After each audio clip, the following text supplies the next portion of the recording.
I've been thinking a lot about time and clocks lately. I'm in volume 23. There is a picture on the front cover that I will include. Tree kangaroos shown in their natural surroundings in a New Guinea forest. I would not have guessed that that's what they were called, so I'll include a picture of that. Time, page 8467. In music, the division of a measure into the fractional parts of a whole note. The sign which indicates the character of the subdivision is called the time signature. This is generally a fraction, 2/4, 3/4, 6/8, etc., placed after the clef at the beginning of a movement.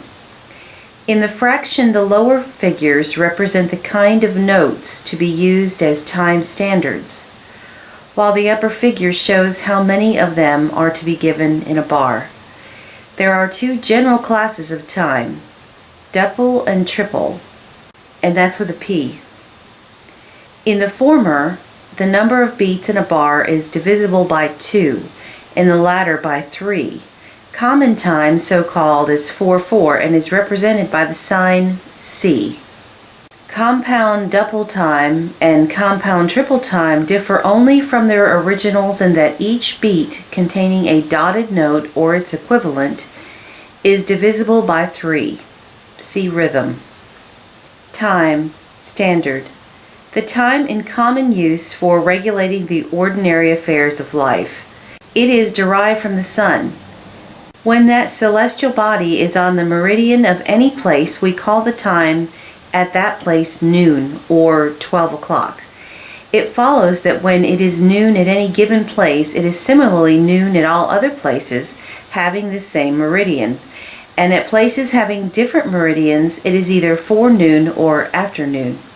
In other words, when it is noon in a given place, it is already afternoon in places to the eastward, and still forenoon in places to the westward. The farther east one travels, the later is the local time. In 1882, the United States Congress passed a joint resolution authorizing the President to call an international conference to fix and recommend for universal adoption a common prime meridian to be used in reckoning longitude and in the regulation of time throughout the world. The conference assembled in Washington October 1, 1884.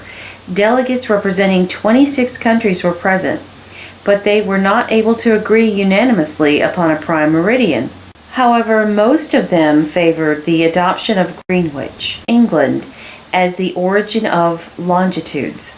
When the Prime Meridian Conference met, the United States and Canada had already selected a series of standard meridians, differing in longitude from that of Greenwich by exact multiples of 15 degrees. Now 15 degrees of longitude corresponds exactly to 1 hour of time difference, and therefore the local times of the several standard meridians differ from Greenwich by an even number of hours without fractional minutes and seconds. In the United States, the standard time meridians are those whose longitudes are west of Greenwich: 60 degrees, 75 degrees, 90 degrees, 105 degrees, and 120 degrees. The times of these meridians are respectively 4 hours, 5 hours, 6 hours, 7 hours, and 8 hours slow on Greenwich time.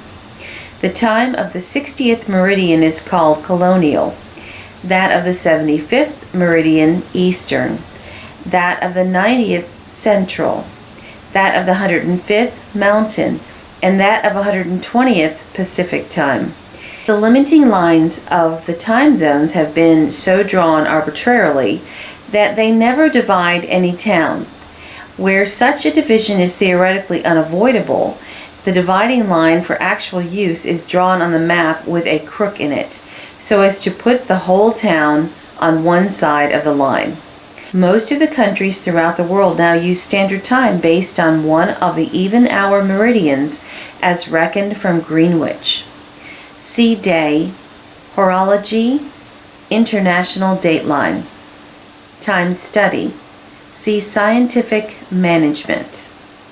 There is one photo on page 8468. Map of U.S. showing early and revised standard time zone boundaries used by railroads. I will include a photo of that as well. Thank you. I hope you've enjoyed this and have a wonderful day. Sincerest, Kimba.